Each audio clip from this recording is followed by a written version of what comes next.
Hello and welcome to Church Jesus. My name is Hugo Fernandez. I'm a pastoral care coordinator in an aged care facility. Today, once again, John the Baptist is the highlight. Last week we heard Mark's Gospel, chapter 1, where he talks about John the Baptist. And then today, again, we hear about John the Baptist in John's Gospel, chapter 1. Both of them highlight the testimony of John the Baptist about the coming of the Messiah, the one who is hidden from our sight or understanding. This week, our hearts are full of joy for the arrival of the Messiah. Do we share the joy of acknowledging the Messiah? So as usual, we have 3 points to reflect on. My first point is from St. Paul's letter to Thessalonians, in which Paul sets out rules and regulations which almost sound monastic.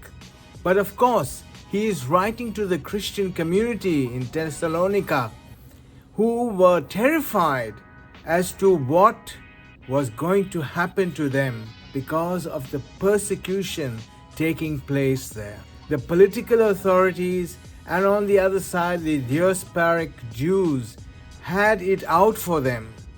These Christians were different. They gave alms to the poor. They saw and healed the sick. They strived for justice. And above all, they prayed to a man who was hung on the cross. But the Christians were different from the people of the world because they recognized the Messiah, Jesus, the Lord. So despite of persecution coming their way, Paul tells them, don't worry, be happy, because you remain blameless, because God keeps you safe, because your faith remains strong, because your charity remains forthcoming, because your spirituality absorbs God's Spirit, because God has called you and will not fail you. So my point 2 is, there was a rich person who was searching for happiness. He looked everywhere but could not experience joy in his life. Someone suggested that he go to the Hindu Kush mountains, find a fakir there who laughs all the time. So up the person went to the mountains with his baggage, his servants and the Sherpas and his money for a rainy day. When the person reached the place where the fakir was living, what he found disappointed him.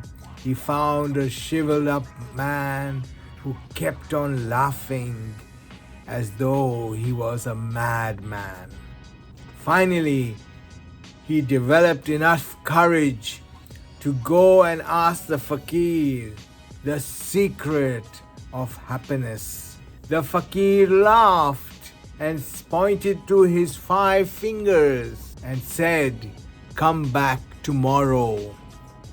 So the poor rich man went down, but the rich man arrived again the next day, and the fakir laughed but pointed to his 5 fingers and said, "Come back tomorrow." To cut a long story short, on the 40th day, the rich man was desperate. He had lost everything. He had to pay the servants out. He had to pay the shoppers out. He had lost all his money and all his baggage. He had nothing with him. The poor rich man had turned poor. Then he went to the laughing fakir, and the fakir pointed out his 5 fingers and said, "Now you are ready to read my fingers. All this time I was telling you are the 5 points of happiness. The eagerness in the man's eyes could be seen, and he waited for the fakir to tell him the 5 points of happiness. And the fakir said, the 5 points of happiness is awareness, awareness, awareness, awareness, awareness. So my third point is, awareness means enlightenment. Its opposition is superficial or fake. That's what enlightenment is. And as a Christian, we are called to be enlightened people. Through our baptism, we are called to be people of the enlightened. I remember as a young volunteer working for Father Joe DeMello, who had a lot of young ones around him in Karachi, going to refugee camps. There were Muslims who came from India who were rejected by India, and the government too rejected them. And the Christian community rallied behind Father Joe DeMello to give them aid, to give them medical supplies, to give them education, sanitary, and the likes of it, to make their lives livable. And when asked why you Christian communities are doing this, Father Joe DeMello said, our motto is seeing the face of Jesus in everyone. The best Christmas present one can give another is to see the face of Jesus in everyone. To recognize, that's what John the Baptist calls us, to recognize the Messiah, to see the face of Jesus. We are full of joy this week as we recognize the Messiah in everyone we meet this Christmas. Amen. Amen. Amen.